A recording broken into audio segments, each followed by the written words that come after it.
이게 여호수아는 전쟁사입니다. 이스라엘의 전쟁사인데 여러분 전쟁은 정상적인 상태가 아니죠. 정상적인 상태가 아닙니다.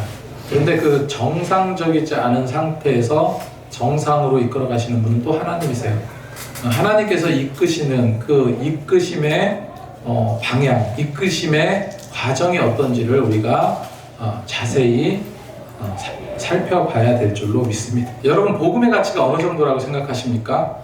송명희 시인처럼 예수 그 이름, 그 풍부함을 표현 못해서 비밀이 되었다. 복음의 가치는 정말 측량할 수 없는 비밀이에요. 생명 살리는데 돈의 가치를 어떻게 매길 수 있겠습니까? 이 복음은 영원히 사는 영생이거든요. 그래서 사람을 다시 살아나게 하는 힘과 권세 어디에 있습니까? 한번 따라하겠습니다. 복음 안에 있다. 복음 안에 있다. 실제로 실화입니다. 실화. 어느 중국에 어느 큰 절이 있습니다. 절이 있는데 그곳에 주지스님을 비롯해서 절이 크다 보니까 한 300명 정도의 스님들이 있었어요. 그렇게 큰 절인데 한 성공의 선교사가 그 절을 놓고 기도하기 시작을 한 거예요. 정말 몸부림치면서 전도를 하면서 기도를 했습니다. 그래서 몸부림치면서 기도하고 나가고, 그죠? 복음을 전해야 되니까. 그래서 쉽지 않은 선택을 해요. 바로 그곳 스님을 만나서 복음을 전하기로 합니다. 그래서 그곳 주지스님을 계속 복음을 전하고 기도하고 가서 또 복음을 전하고 그러다가 어느 날 주지스님이 예수님 앞에 무릎 꿇는 그런 역사가 일어난 거예요. 잘은 모르겠는데 주지스님이면 뭡니까?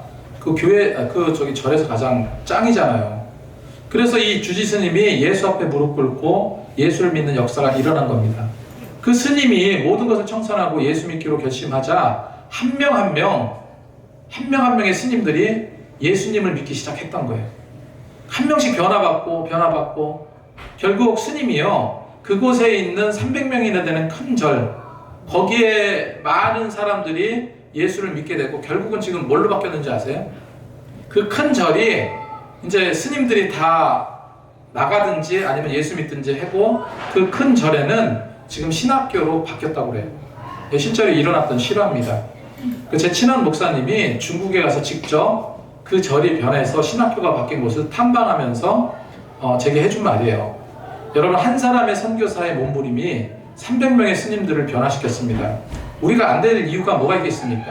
그래서 기도하고 힘써서 노력해 나아가야 될 줄로 믿습니다.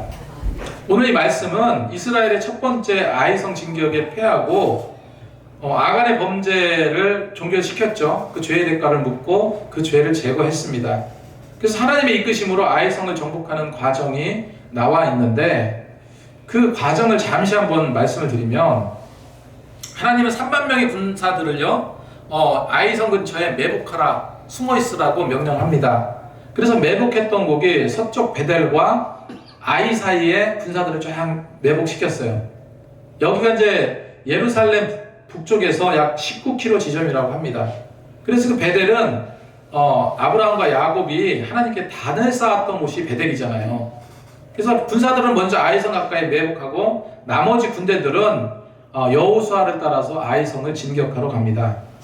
그러다가 쭉 이렇게 막 돌진하듯 쫙 나가다가 막 쳐들어오니까 도망한 척 하는 거예요. 도망한 척 하면서 뒤로 유인작전을 펼치는 거죠. 그래서 도망합니다. 도망치니까 아이성 그 군사들이 저를 따라오겠죠. 그래서 군사들을 밖으로 유인해내는 거예요.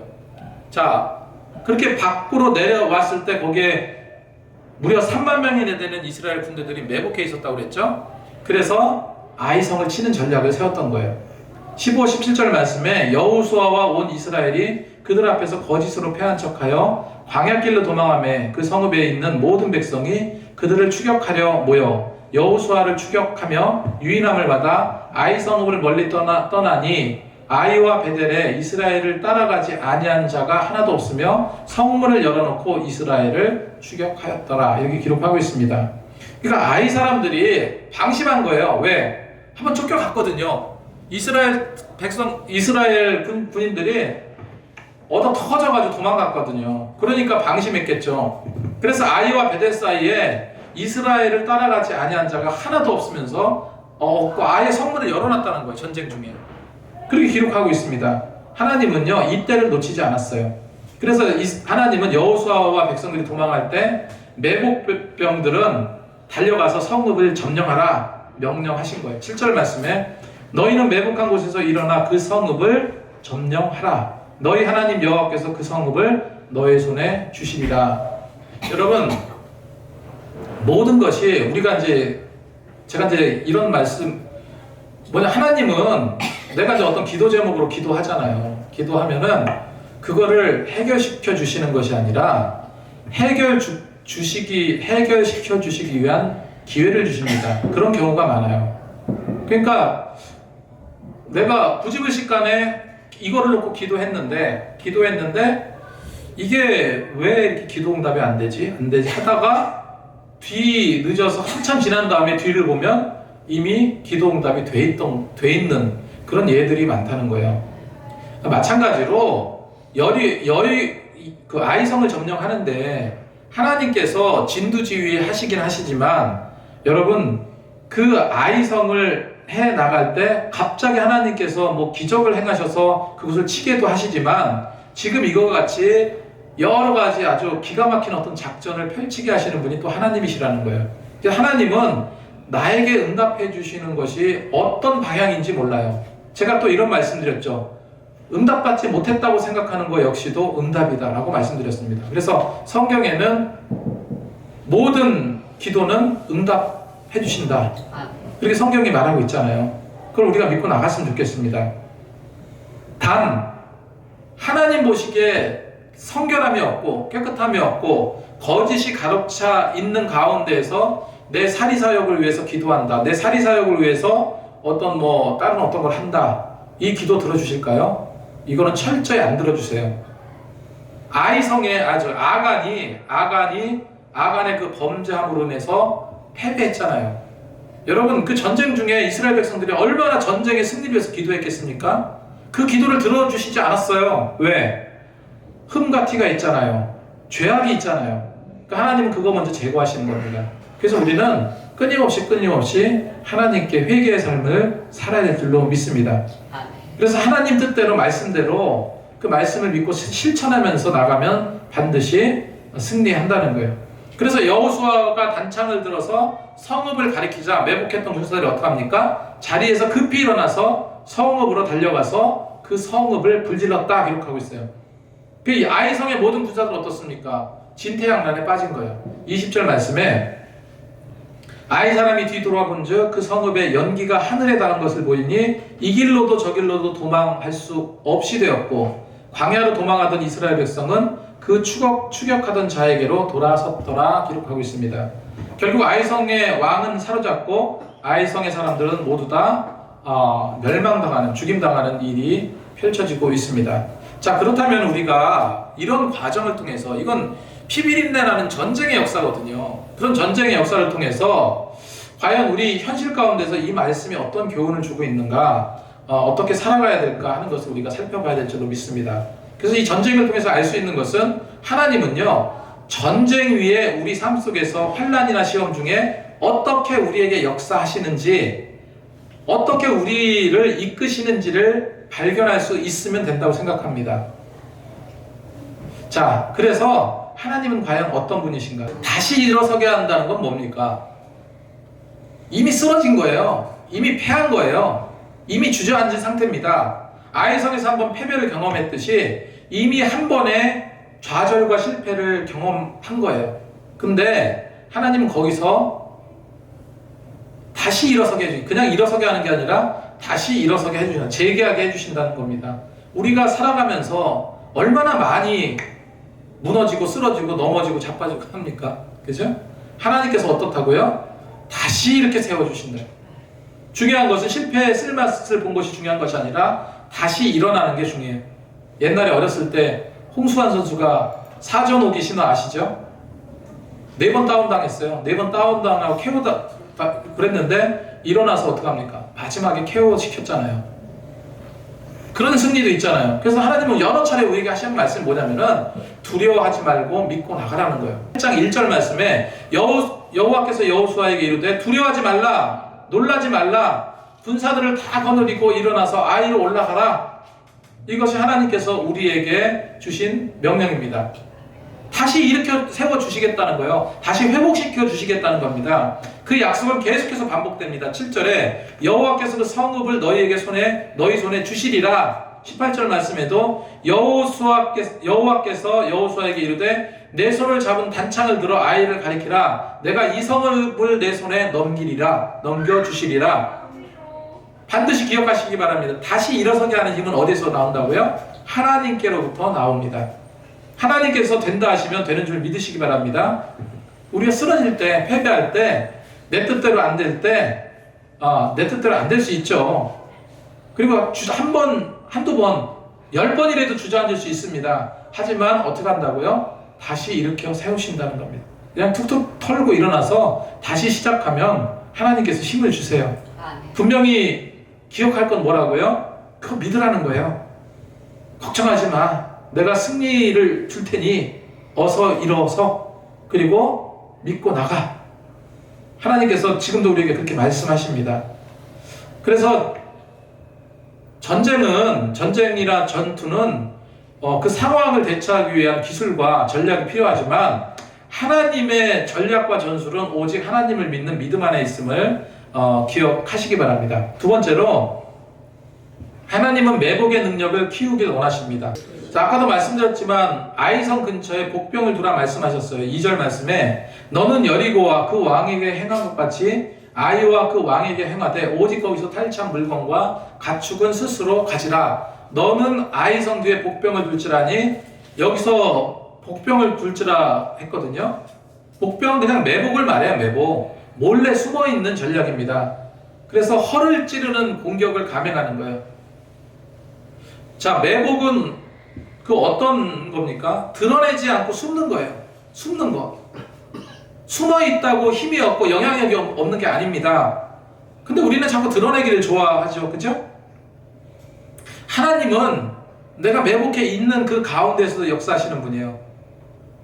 드러내지 않았다고 나를 세상 사람들은 깔본다, 무시한다, 약하게 본다 이렇게 생각하지 마시고 하나님께서 나를 더 위대하기 위한 일종의 발돋움의 계기다 이렇게 생각하시면 좋을 것 같습니다. 세상에서 가장 무서운 사람은 어떤 사람입니까? 자기 감정을 드러내지 않는 사람.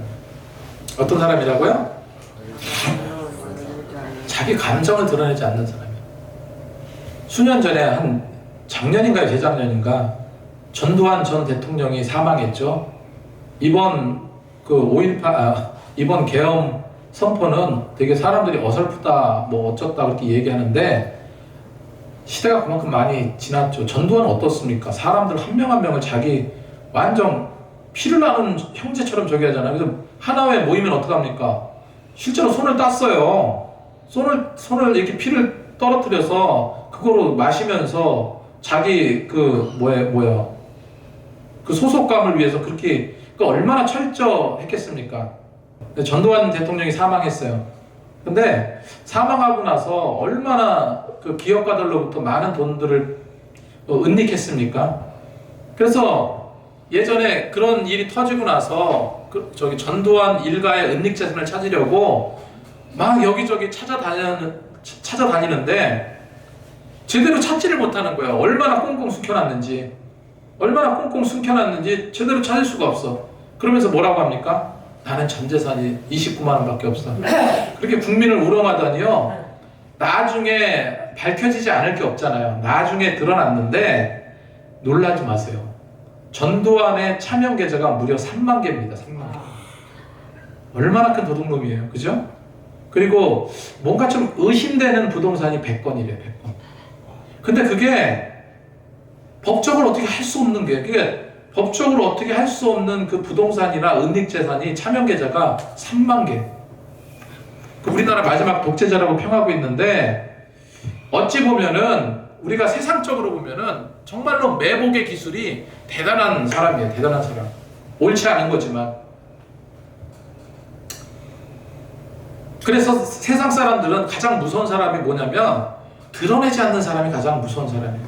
그러니까 말하지 않는 거, 속으로만 계획하고 뭐 하나 이렇게 흘리지 않는 사람, 또 전두환처럼 어떻게 해서든지 숨기는 사람, 이런 사람들이 굉장히 위험한 사람이다. 실제로 예를 들어 북극이나 남극에 가면요, 얼음이 둥둥 떠다니잖아요. 그죠? 얼음이 되게 크게 이렇게 산처럼 이렇게 돼 있어요. 그런 것들이 많아요. 그게 이제 둥둥둥 떠다녀요. 떠다니는데 여러분, 실제로 그 얼음에 눈으로 보이는 그 얼음산은요, 실제 바닷속에 가려진 거에 10%밖에 안 된대요. 그러니까 이 산이 굉장히 커 보이면은 바닷속에 90%가 바닷속에 잠겨 있는 거예요. 그렇게 숨겨져 있는 겁니다. 여러분, 우리 믿는 자들은 다른 거 어떤 거보다도 나를 숨기라는 것이 아니라 나를 좀 절제를 해서 다른 사람을 세워주는 그런 일에 우리가 좀 노력했으면 좋겠습니다. 세 번째로, 하나님은요, 현실에서 하나님의 지혜로 승리하기를 원하세요. 자, 여리고성을 정복했죠. 그 다음에 두 번째로 아이성을 정복했는데, 여리고성과 아이성 정복에 차이점이 있습니다. 다른 점이 있습니다. 자, 여리고성은 어떤 방법으로 이겼어요? 기적적인 방법으로 승리했어요. 단지 빙빙 돌고 외쳤는데 무너졌습니다. 근데 아이성은 어떻습니까? 현실적인 전략의 승리예요. 현실적인 방법으로 이겼습니다. 이 방법이 기적의 방법이 되었던, 현실적인 전략의 방법이 되었던, 다 하나님의 방법이에요. 하나님께서 만나를 먹이고 메추라기를 먹이고 정말로 기괴한 방법으로 요단강을 건너게 하시고 여리고성을 무너뜨리시고, 이런 기적이 결코 여러분 우리 삶의 본질은 아닙니다. 그게 본질이라면 우리의 보편적이고 지리멸렬한 이런 현실의 삶을 주실 이유가 없는 거예요. 사실은 하나님의 초월적인 기적은요, 우리 삶 속에서 극단적인, 극히 단편적인 어떤 한두 개의 과정에 불과한 겁니다. 하나님은요, 하나님께서 정말로 원하시는 것은 우리 현실 살아가는 곳에서, 그곳에서 하나님의 역사가 일어나는 겁니다. 기적에서 일어나는 것이 아니라, 보세요. 광야에서 만나와 메추라기가 떨어졌어요. 그죠? 기적이 아니면 거기 이스라엘 백성들이 살 수가 있었습니까? 없었습니까? 없었죠. 거기 농사를 지을 수 있어요. 무슨 곡식을 걷어들일 수 있어요. 목양을 할 수 있어요. 아무것도 할 수 없습니다. 그냥 하나님께서 먹여주셔야지만 살 수 있는 거예요. 그래서 만나를 보내주시고 메추라기를 보내주셨던 거예요. 자, 근데 이스라엘 백성들이 가나안으로 점점 가서 가나안을 점령하고 그곳에 정착을 하게 됩니다. 가나안에는 만나가 떨어졌습니까? 안 떨어졌습니까? 더 이상 만나가 떨어지지 않았어요. 왜요? 거기는 농사 지을 수 있는 땅이에요. 그죠? 거기서 농사 짓고 그 농작물을 경작해서 먹을 수 있는 공간입니다. 그러니까 하나님께서 기적을 주시지 않은 거예요. 현실의 삶을 주신 겁니다. 결과적으로 뭐냐면은 우리는요, 기적이 아니라 현실의 복귀를 의미한다는 거예요. 그래서 가장 중요한 것은 뭐냐면, 기적적인 방법으로 뭘 하나 이룬 것이 중요한 것이 아니라 현실 속에서 하나님이 주신 지혜로, 하나님이 주신 은혜로 승리를 이루며 살아가는 그 자체가 중요하다는 거예요. 초대교회 당시에 기적이 불같이 일어나다가 7명의 집사를 세워서 교회 일을 감당하게 됐죠. 왜 그랬습니까? 성령의 기적적인 역사보다 이제는 점차적으로 어떤 겁니까? 현실적인 교회로 다져가시는 거예요. 현실적인 교회로, 세상 속의 교회로, 세상 속에서 빛을 발하는 교회로 하나하나 자리매김하시기 원하셨던 겁니다. 뭐 기적의 어떤 체험을 하고 또 뭔가 좀 기적적인 방법으로 내가 얻어가기를 원하시는 것이 아니라, 현실적인 삶에서 하나님께 기도함으로 그것이 하나하나 해결되어 나가는, 그걸 하나님께서 원하신다는 겁니다. 그래서 우리는 늘 기도하면서 나가야 돼요. 성경에 하나님은 전지전능하시고 무소부지 하나님이시라 말하잖아요. 자, 마지막으로 하나님은 스스로 하길 원하십니다. 그러니까 이왕 기적 같은 방법으로 여리고성을 무너지시게 할 거면, 그죠? 여리고성을 기적 같은 방법으로 무너뜨렸잖아요. 그러면 하나님께서 그냥 무너뜨리면 되잖아요. 그냥 야, 여리고성 무너져 하면 되는데, 굳이 이스라엘 백성들 다 불러와서 어차피 기적적으로 해결해 주실 거, 그 성을 빙빙 돌게 하고, 그 다음 마지막 날에 와 소리 외치라고 하고 그렇게 할 필요가 없잖아요. 말로 무너뜨리면 되는데. 그리고 또 뭐예요? 요단강 건너서 남자들은 다 할례받게 하고 매일 성 돌게 하고 소리치라고 그러고 왜 이런 힘든 노동을 하게 하셨습니까? 어차피 무너뜨려 주실 일인데. 여러분, 하나님은 모든 것을 하나님 뜻대로 행하되 그 행동에 있어서는 스스로 준비하기를 원하셨던 거예요. 4절 말씀에 그들에게 명령하여 이르되 너희는 성읍 뒤에 가서 성읍을 향하여 매복하되 그 성읍에서 너무 멀리 하지 말고 다 스스로 준비하라, 이렇게 기록하고 있습니다. 가장 중요한 거는 뭐냐면요, 자, 아이성이 승리를 맛봤습니다. 승리했습니다. 중요한 건 뭡니까? 승리한 그 이후가 더 중요한 거예요. 은혜 받았다. 은혜 받은 그 이후가 더 중요한 겁니다. 은혜 받은 그 이후. 그러니까 내가 신앙 어떤 크나큰 은혜를 받고 하나님의 임재하심을 경험하고 하나님의 체험을 했는데 내가 다시 현실에 와가지고 똑같이 반복되는 삶을 산다면 그게 무슨 의미가 있냐는 거예요. 승리했다면, 은혜 받았다면 그 이후의 행동이 더 중요합니다. 그래서 그 감당을 잘하지 못할 경우에는 정말로 하나님께서 더 온전한 일로 이끄시지 않잖아요. 저는 여러 번 그런 어떤 경험들이 있기 때문에 자신 있게 말씀드리는 거예요. 승리 그 이후가 중요하듯이 은혜 받으면 은혜 받은 그 이후가 더 중요하다. 자, 오늘 예배 드렸습니다. 주일 예배 드렸어요. 예배 드린 거 중요하죠. 너무나 중요하고 합니다. 근데 예배 드린 그 이후는 더 중요한 거예요. 그렇게 생각하시면 됩니다. 그래서 오늘 예배 잘 드리고 돌아가게 되면 이제는 어떡하라고요? 내가 살아가는 현실 속에서 더 큰 승리를, 더 큰 노력을 기울여야 한다는 겁니다. 이게 하나님이 원하시는 그런 방법이라는 겁니다. 이 시간 정말로 졸릴 때죠. 여러 가지 여러 말씀들이 있는데 결론을 내겠습니다. 여러분, 오늘 말씀을 통해서 우리가 뭐를 확실하게 알아야 됩니까? 하나님은 다시 일어서게 하시는 분이다. 한 번 쓰러지고 두 번 쓰러져도 다시 일어나게 하시는 하나님이다. 실패를 맛본 게 중요하다고 그랬습니까? 아니죠. 다시 일어서는 게 중요합니다. 실패는 누구나 맛봐요. 이 중에서 크고 작은 실패 한 번 경험 안 해본 사람이 어디 있습니까? 다 경험했잖아요. 중요한 건 일어서는 게 중요합니다. 자, 두 번째, 하나님은 매복의 능력을 키우기 원하세요. 매복의 능력. 드러내지 마시기 바랍니다. 나를 드러내지 마시고 나보다 좀 못났다 생각하는 사람을 세우세요. 이런 노력이 교회 안에서 필요합니다. 세 번째로, 하나님은 현실에서 승리하기를 원하세요. 기적으로 승리하기를 원하시는 게 아니라 현실에서 승리하기 원하십니다. 마지막으로, 승리 그 다음이 더 중요하다고 그랬어요? 덜 중요하다고 그랬어요? 승리 그 다음이 더 중요하다고 그랬죠? 자, 오늘 예배 드렸습니다. 예배 그 이후가 더 중요한 겁니다. 그래서 일주일 동안 주님의 은혜 가운데 더 큰 예배가 되시기를, 더 큰 은혜가 되시기를 주님의 이름으로 소망합니다.